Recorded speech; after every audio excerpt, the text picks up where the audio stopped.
Hello everybody, एक बार फिर से मैं विपिन सर आपके लिए बहुत ही इम्पोर्टेंट क्वेश्चन लेके आया हूँ। ये देखिए, अभी बिहार एसएससी की वैकेंसी निकली हुई है और इसका एग्ज़ाम जो है आपका फरवरी मार्च तक होगा।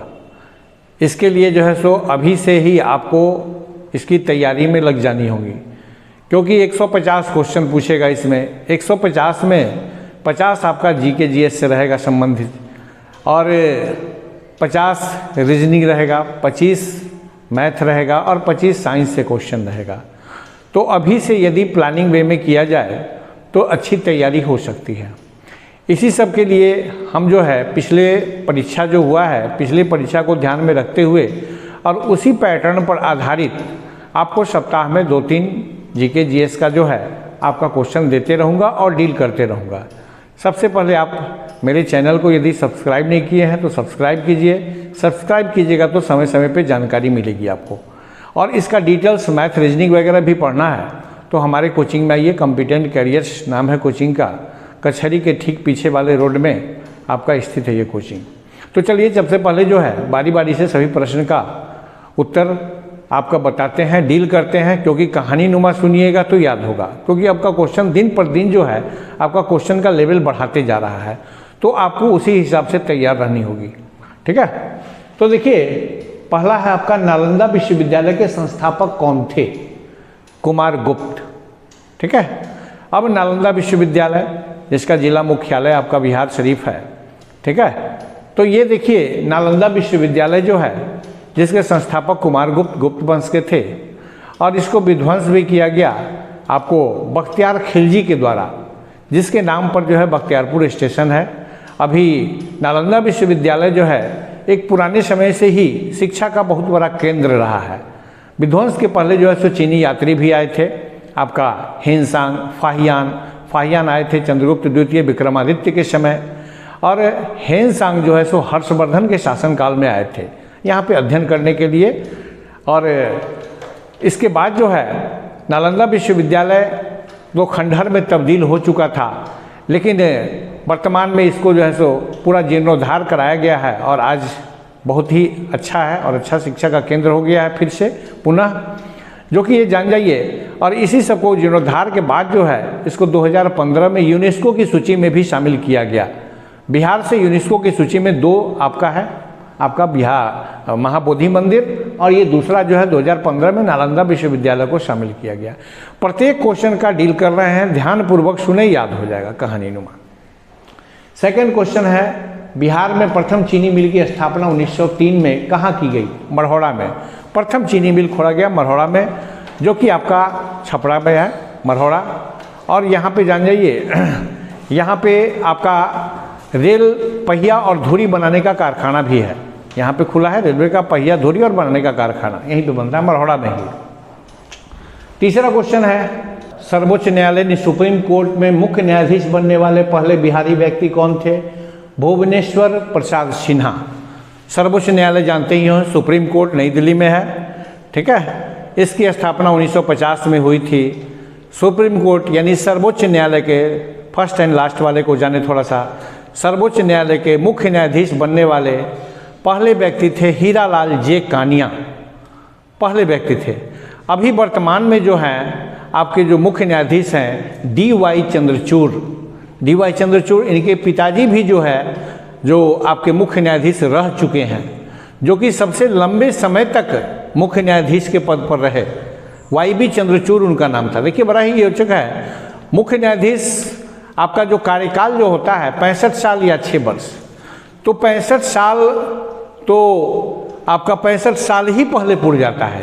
6 वर्ष का कार्यकाल जो है अभी तक के इतिहास में मात्र एक व्यक्ति ही पूरा कर पाए हैं, और वो है इनके पिताजी वाई.बी. चंद्रचूड़ ही, जो है जो कि आपातकालीन जो लगाई गई थी इंदिरा गांधी के समय जो है, उसी समय जो है आपके ये मुख्य न्यायाधीश के पद पर थे इनके पिताजी, है ना।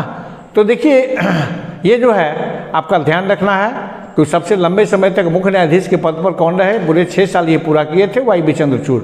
अभी वर्तमान में इनके पुत्र हैं डी.वाई. चंद्रचूड़, और पहले बिहारी भुवनेश्वर प्रसाद सिन्हा हो गए। चलिए, नेक्स्ट क्वेश्चन है। चौथा क्वेश्चन देखा जाए, बोध गया स्थित महाबोधि मंदिर को विश्व विरासत कब घोषित किया गया? 2002 में। अभी जस्ट फर्स्ट क्वेश्चन में चर्चा किए हैं। यूनेस्को जो है सो प्रत्येक साल एक संगठन है जो कि प्रत्येक वर्ष जो है आपका जो लिस्ट जारी करता है विश्व के धरोहरों को। इस पे हम अगले वीडियो में भी चर्चा, इसके पीछे वीडियो भी मेरा इस पे बनाया हुआ है, यूनेस्को पे पूरा डिटेल्स बनाया हुआ है, क्योंकि अगर यूनेस्को में इन करते हैं तो बहुत आधा घंटा लगेगा उसमें। तो देख लीजिए, शॉर्ट में जानिए। यूनेस्को प्रत्येक वर्ष जो है सो लिस्ट जारी करता है जिसमें बिहार से 2 धरोहर है। 2 धरोहर यानी 2 साइट को चुना गया है बिहार से, क्योंकि अगर चुन लिया गया तो एक बड़ा ही समझिए एक नाम हो जाता है पूरे विश्व में। और बिहार से जो 2 साइट यूनेस्को की सूची में जो आया है, वह पहला साइट जो है आपका महाबोधि मंदिर बोध गया जहाँ गौतम बुद्ध को ज्ञान की प्राप्ति हुई थी, है ना। गौतम बुद्ध को ज्ञान की प्राप्ति होती थी निरंजना नदी के तट पे, जिसका नाम अभी जो है आपका फल्गु नदी है, जिस पे अभी हाल में रबर डैम बनाया गया है, जो कि रबर डैम बनाने वाला भारत का दूसरा राज्य बन गया। पहला राज्य आंध्र प्रदेश में था, जो कि फल्गु नदी में जो है सो पानी ही नहीं रहता था। अब देखिए पानी भी मौजूद है रबर डैम बनाने से। तो ये जो है विश्व विरासत की सूची में जो है सो 2002 में घोषित किया गया। घोषित करने के बाद देखिए इसके गुंबद के ऊपर जो है आपका लगभग 2 क्विंटल 90 किलो सोना लगा हुआ है, जिसको कि थाईलैंड के नरेश आपके जो थे, है ना, उनका नाम था भूमिबोल अतुल्य तेज, उन्हीं के द्वारा दान में दिया गया आपका लगभग 3 क्विंटल सोना। तो अभी गुंबद पे लगा हुआ है महाबोधि मंदिर के गुंबद के ऊपर। तो ये जानना है, बिहार से 2 धरोहर शामिल है। पहला धरोहर 2002 में शामिल किया गया आपको महाबोधि मंदिर को, और दूसरा धरोहर यानी कि साइट जो है नालंदा विश्वविद्यालय को 2015 में शामिल किया गया। ये 2 क्वेश्चन याद रखना है, बिहार से रिलेटेड है, बिहार से रिलेटेड जीके जीएस ज़्यादा पूछता है आपके एग्जाम में। पिछला क्वेश्चन भी देखिएगा, आपको मिलेगा। अब देखिए अगला क्वेश्चन है, सोन नदी कहाँ से निकलती है? अमरकंटक की पहाड़ी। अमरकंटक की पहाड़ी मध्य प्रदेश में है। अब देखिए सोन नदी जो है आपका बड़ा ही अमरकंटक से आपकी जो 2 मुख्य नदी जो निकलती है, एक नर्मदा चली जाती है पश्चिम की ओर, और नर्मदा और ताप्ती नदी, ताप्ती उसकी सहायक है। ये नदी ऐसी नदी है जो कि जिसका बहाव पूर्व से पश्चिम की ओर है। पूछता भी ये क्वेश्चन, भारत में वो कौन सी बहने वाली 2 नदी है जिसका बहाव पूर्व से पश्चिम की ओर है? नर्मदा और ताप्ती। तो ये जान जाइए, नर्मदा नदी जो है अमरकंटक के पहाड़ी से निकलती है, और निकलने के बाद जो है अरबियन सी, अरब की खाड़ी में गिरती है, अरब सागर में गिरती है। ठीक है, तो ये जो है जिसका बहाव पूर्व से पश्चिम की ओर है। तो पश्चिम के तरफ चला गया आपका नर्मदा नदी, और इस तरफ चला आया आपका सोन नदी, है ना। तो ये जानिए ये 2 नदी। और नर्मदा नदी के बारे में एक बहुत ही रोचक जानिए, ये नदी ऐसी है जो डेल्टा नहीं बनाती है, क्योंकि पहाड़ी रास्ते से गुजरती है, जिस कारण से ये डेल्टा नहीं बनाती है नर्मदा नदी। तो ये बार बार क्वेश्चन आपके एग्जाम में पूछता है, कौन सी नदी जो है पूर्व से पश्चिम की ओर बहती है? तो नर्मदा नदी। अगला है 96 फीट 96 फीट ऊंचा पटना के गोलघर का निर्माण किसके द्वारा करवाया गया? कैप्टन जॉन गैस्टिन 1786 में किए थे। खासकर गोलघर जो है, गोलघर का निर्माण जो है सो आपका अकाल पड़ा था। उसके बाद जो है अनाज के संग्रह हेतु उसका निर्माण कराया गया था। ऐसे नहीं बनाया गया था ये इसके रूप में जो है आपका दर्शक को देखने के लिए। उसको गोलघर को निर्माण जो कराया गया था अनाज को भंडार रखने के लिए, वहाँ पे संचित करने के लिए निर्माण कराने का मुख्य उद्देश्य यही था। चलिए अगला क्वेश्चन है, चंद्रयान 3 को किस यान से ले जाया गया? LVM-3 MK4। ये देखिए थोड़ा इसके बारे में, चंद्रयान 3 जो भेजा गया है 2023 में, तो ये जो भेजा जाता है, जिस यान से भेजा जाता है उस यान का काम होता है पृथ्वी का जो 5 कक्षा है उस कक्षा से इसको बाहर निकाल देगा और वहाँ से यान अपना काम करना शुरू कर देता है। तो जिस यान से जो ले जाया जाता है, इसको ले जाया गया, उसका नाम है LVM-3 MK4। इस यान को इसरो के द्वारा बाहुबली यान भी कहते हैं, क्योंकि भारी से भारी जो है सो मिशन को ले जाता है। बाहुबली यानी फैट बुआ के नाम से भी जानते हैं, तो जो कि पृथ्वी की कक्षा से ले गया और उसके बाद से जो है सो वहाँ से चंद्रयान अपना काम करना शुरू कर दिया। ठीक है, तो चंद्रयान मिशन जो है सो आपका ये रहा। चंद्रयान जो छोड़ा गया, थोड़ा सा इसके बारे में भी जान लें। चंद्रयान जो छोड़ा गया है श्रीहरिकोटा, हमारे यहाँ पहला जो है सो ये लॉन्चिंग स्टेशन है श्रीहरिकोटा, जो कि उसका नाम है सतीश धवन अंतरिक्ष अनुसंधान केंद्र, है ना। सतीश धवन अंतरिक्ष अनुसंधान केंद्र जो है, जो कि श्रीहरिकोटा द्वीप पे है, बंगाल की खाड़ी और पुलिकेट झील के बीच में जो है श्रीहरिकोटा है आपका, और वहीं पे सतीश धवन अंतरिक्ष अनुसंधान केंद्र है, वहीं से लॉन्च किया जाता है। लॉन्चिंग स्टेशन हमारे यहाँ पर लॉन्चिंग स्टेशन नहीं था, तो विदेश जाके आर्यभट्ट को विदेश जाके 1975 में छोड़े थे, लेकिन अब हमारे यहाँ पे लॉन्चिंग स्टेशन भी हो गया है, वहीं से छोड़ते हैं, अपना भी छोड़ते हैं, विदेश के भी जितने भी है मिशन को भेजते हैं और उससे भी अच्छा पैसा कमाया जा रहा है। ठीक है, तो ये चंद्रयान जो भेजा गया, चंद्रयान फर्स्ट भेजा गया था 2008 में, जो कि बिल्कुल सफल रहा। 2019 में जो है सो आपको जो भेजा गया चंद्रयान 2 को, जो कि असफल रहा उतरने, सॉफ्ट लैंडिंग, क्योंकि दक्षिणी साइड में उतरना था, सॉफ्ट लैंडिंग के समय ही जो है सो उसकी स्पीड अधिक थी, जिस कारण से उलट गया, काम नहीं कर पाया। और चंद्रयान 3 जो है सो आपको जो भेजा गया है 2023 में। तो चंद्रयान 3 के बारे में जान गए। अब देखिए चंद्रयान के जो है लैंडर, अब आपको बार बार अभी सुनते होंगे लैंडर रोवर, ये क्या है, थोड़ा सा लैंडर रोवर के बारे में जान लें। ये जो ले गया है, ये तो रॉकेट है, ये रॉकेट है। इस रॉकेट के ऊपर जो है सो आपका वो रखा हुआ है, इसका काम खत्म, पृथ्वी की कक्षा से बाहर निकला, इसका काम खत्म। अब वहाँ पे से जो है सो लैंडर आपका रोवर काम करना शुरू किया। लैंडर बड़ा भान देखे होंगे आप लोग, चंद्रयान जो जिस समय उतर रहा था चांद की धरती पे, आप लोग देखे भी होंगे। तो बड़ा सा यान जो 4 चक्का लगा हुआ था, तो 4 चक्का वाला जो यान था उसका नाम था लैंडर, और उसका नाम दिया गया विक्रम। वो 4 चक्का वाला था, तो बिल्कुल सीधा उतारना था, बिल्कुल सीधा उतारना था।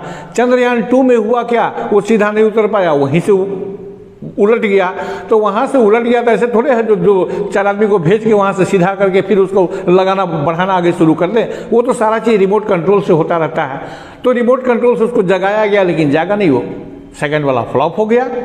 ठीक है, तीसरा जो भेजा गया बड़ा ही स्पीड कम करके, जिस समय चांद की धरती पे उतारा गया उसको 4 चक्का वाला गाड़ी को, तो बड़ा ही सॉफ्ट लैंडिंग कराया गया, धीरे धीरे धीरे धीरे उसको एकदम देखा गया समतल जमीन पे, तब जाके उसको उतार दिया गया। तो लैंडर जो उतारा, तो लैंडर का जो वजन था 1724, ये जो 1724 ये प्रज्ञान सहित था, 26 kg सही थी उसका टोटल वजन था। तो वो 4 चक्का वाला गाड़ी जो है सो बिल्कुल समतल जमीन पे उतरा, और वहाँ से बिल्कुल यान से एक स्लोपिंग जो है सो, स्लोपिंग एक देखे होंगे खुला होगा, और उसी में से जो है सो आपका रोवर निकला, और रोवर में 6 चक्का लगा हुआ है। आपके क्वेश्चन में पूछ देगा जो 4 चक्का वाला गाड़ी जो चंद्रमा पर उतरा उसका नाम क्या था, तो उसका नाम लैंडर और उसका नाम विक्रम दिया गया, है ना। अब जो है सो विक्रम दिया गया जिसका वजन 1724 kg था, और उसके अंदर से 6 चक्का वाला जो निकला उसका नाम दिया गया रोवर, यानी कि प्रज्ञान, जिसका वजन 26 kg था। समझ गए। तो ये ध्यान रहा है रोवर क्या है, लैंडर क्या है। अब ये देखिए, अब एक चीज़ और जान जाइए, अंतरिक्ष कार्यक्रम में चांद की धरती पे उतारने वाला भारत चौथा देश बन गया है। अब ये जान जाइए, ये क्वेश्चन पूछेगा जो चंद्रमा पर सॉफ्ट लैंडिंग कराने वाला आपका चौथा देश कौन सा है, तो भारत। अमेरिका हो गया फर्स्ट, यूएसएसआर रूस हो गया सेकंड, चाइना हो गया थर्ड, और भारत हो गया फोर्थ। तो सॉफ्ट लैंडिंग वाला चौथा देश भारत बन गया है। अभी और कोई ब्रिटेन वगैरह कोई नहीं पहुंचा है। चलिए, उसके बाद है पृथ्वी और चंद्रमा के बीच की दूरी सबसे पहले किस लेजर से मापी गई थी। उस लेजर का नाम था रूबी। पृथ्वी और चंद्रमा के बीच की जो दूरी मापी गई, लेजर रूबी से मापा गया था एग्जैक्ट। अब आइए 10वां क्वेश्चन है, दादा साहेब फाल्के पुरस्कार 2023 किसे प्रदान किया गया है। वहीदा रहमान, पुराने ज़माने की नंबर 1 एक्ट्रेस थी, अपने ज़माने की जो है सो बहुत सारी हिट फिल्म उन्होंने दी, जिनको कि 2023 में ये पाने वाली 53वीं व्यक्ति हस्ती हैं। थोड़ा सा जान जाइए दादा साहेब फाल्के पुरस्कार है क्या। देखिए, दादा साहेब व्यक्ति थे आपके, जो कि आपका ढूंढराव दादा साहेब फाल्के उनका पूरा नाम था। ये पहले फिल्म डायरेक्टर थे। इन्हीं के द्वारा जो है आपकी पहली मुख्य फिल्म जो बनी थी राजा हरिश्चंद्र, जिसका 1913 में आपका जो है सो उसका बना था, पहली फिल्म जो है सो दादा ये आपका राजा हरिश्चंद्र बनी थी। उसके बाद जो है सो आपकी आलम आरा बनी, तो वो मुख्य फिल्म थी और उसी फिल्म के डायरेक्टर थे। और इन्हीं के नाम पे, दादा साहेब के नाम पर ही जो है सो आपको 1969 में जो है सो एक पुरस्कार प्रारंभ किया गया। उस पुरस्कार का नाम दिया गया दादा साहेब फाल्के पुरस्कार। तो दादा साहेब फाल्के पुरस्कार जो है आपको अगर पूछेगा दादा साहेब फाल्के पुरस्कार की का प्रारंभ कब से हुआ? 1969 से, 69 से। दादा साहेब फाल्के पुरस्कार सबसे पहले किसको दिया गया? तो देविका रानी रोडिक उनका नाम था, फिल्मी एक्ट्रेस थी देविका रानी, और पाने वाली पहली महिला, फर्स्ट में महिला को ही मिला, है ना। अगर पूछेगा आपका दादा साहेब फाल्के पुरस्कार पाने वाले पहले पुरुष व्यक्ति कौन थे, तो वो थे आपके बी.एन. सरकार।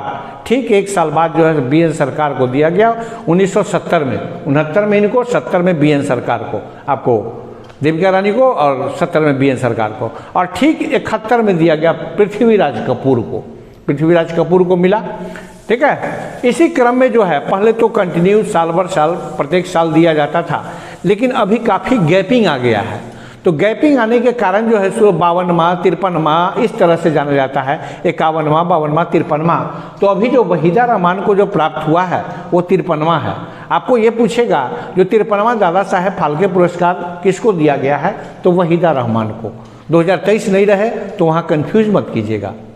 ठीक है। अब प्रश्न ये उठता है दादा साहेब फाल्के पुरस्कार किसके द्वारा दिया जाता है? तो दादा साहेब फाल्के पुरस्कार जो है भारत सरकार का सूचना एवं प्रसारण मंत्रालय के द्वारा जो है जो प्रत्येक ये जो है सो दिया जाता है, जिसकी पुरस्कार राशि वर्तमान समय में 10 लाख रुपया है। ठीक है। तो देखिए ये 10 क्वेश्चन था, 10 क्वेश्चन मैंने डील कर दिया, और इसी तरह जो है सप्ताह में आपको एक तो रहेगा ही, हम अधिक से अधिक कोशिश करेंगे, 2-3 भी देने का कोशिश करेंगे। और सबसे पहले जो है यदि नहीं चैनल सब्सक्राइब किए हो तो सब्सक्राइब कीजिए, और विधिवत डिटेल्स पढ़ना हो तो हमारी कोचिंग पे आइए, क्योंकि मैं मैथ रीजनिंग भी पढ़ाता हूँ और अच्छे ढंग से पढ़ाता हूँ, क्योंकि 25 वर्ष का हमारे पास अनुभव है ना। कोचिंग मेरा समस्तीपुर में कचहरी के पीछे है। ठीक है, धन्यवाद।